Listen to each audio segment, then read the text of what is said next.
بسم اللہ الرحمن الرحیم۔ دارالصحت یوٹیوب چینل کے تمام دیکھنے اور سننے والوں کو السلام علیکم ورحمۃ اللہ وبرکاتہ۔ سامعین کرام، ایک بہت ہی کامل اور اللہ والے بزرگ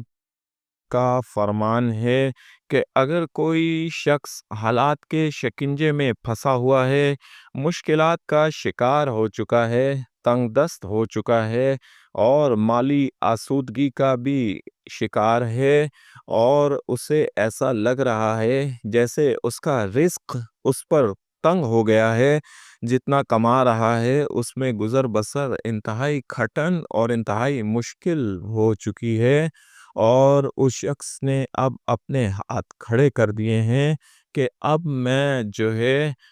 اس سے زیادہ کوشش نہیں کر سکتا۔ یہ وہ وقت ہوتا ہے کہ جب انسان حالات کے آگے اپنے آپ کو بے بس تصور کرتا ہے اور اس کے ہاتھ پاؤں کانپنے لگتے ہیں، اور وہ مستقبل کی فکر کو لے کر پھر پریشان اور پھر آخر میں بیمار ہو جاتا ہے۔ سامعین کرام، پریشانی اور سوچ ہر بڑی بیماری کی علاج گاہ ہوتی ہے۔ ہر بڑی بیماری پریشانی اور سوچ سے ہی شروع ہوتی ہے۔ اس لیے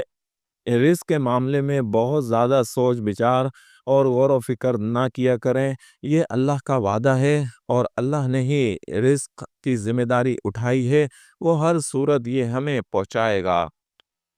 بزرگ کا کہنا ہے کہ اگر یہ تمام معاملات کسی بھی شخص کے ساتھ ہیں تو اس شخص کو چاہیے کہ صرف ایک کام کر لے، تو اللہ کریم اسے نوازنا شروع کر دے گا اور اس کے اوپر رزق کے دروازوں کو کھول دے گا، غیبی مدد فرمائے گا، اور یہ جو پریشانی اور مالی بحران کا شکار ہو چکا ہے اس سے بھی اس کو نجات عطا فرما دے گا۔ بزرگ کا کہنا ہے کہ ایسے شخص کے لیے کوئی وظیفہ نہیں ہے، بس ایک چھوٹا سا عمل ہے جو عمل احسن کہلاتا ہے، انتہائی مستحسن عمل ہے کہ جو شخص اس پر عمل کرے گا تو پھر اپنے رزق کو وسیع کر لے گا۔ بزرگ کا کہنا ہے کہ ایسے شخص کو چاہیے کہ اگر اس کی بہن ہے تو اپنی بہن کو اپنی آمدنی میں سے کچھ نہ کچھ حصہ دینا شروع کر دے۔ جب بھی اپنی بہن سے ملنے کے لیے جائے، ملاقات کے لیے جائے، تو اس کے لیے کوئی نہ کوئی پھل لے جائے، کھانے کی کوئی چیز لے جائے اپنی استطاعت کے مطابق، اور اگر کھانے کی چیز نہیں لے جا رہا تو 150 جو بھی اس کی توفیق ہے وہ اسے لازمی دے کر آئے، اور اپنی بہن سے کہے کہ میرے لیے دعا کرنا۔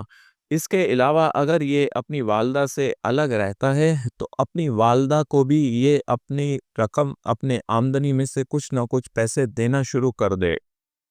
اور والدہ کی دعا جنت کی ہوا ہے۔ اگر ماں اس کے لیے دعا کرے گی تو ایسے شخص کے رزق کے دروازے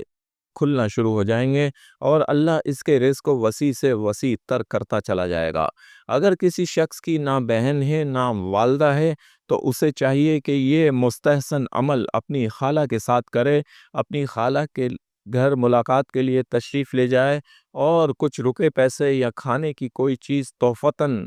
ان کے لیے لے کر جائے اور ان سے دعا کروائے۔ بزرگ کا کہنا یہ ہے کہ اگر کسی شخص نے ان باتوں پر عمل کر لیا اور ان خواتین کے لیے اپنے ہاتھ کو وسیع کر دیا، کھول دیا، اور اپنی آمدنی میں سے ان خواتین کو کچھ حصہ، کچھ روپے پیسے، کچھ کھانے کی چیزیں تحفتاً دے دی، تو وہاں سے پھر معجزے ہونا شروع ہوتے ہیں۔ اللہ کریم ایسے شخص کے رزق کو بڑھا دیتا ہے، تندرستی سے نجات عطا فرماتا ہے، مالی طور پر خوشحال کر دیتا ہے،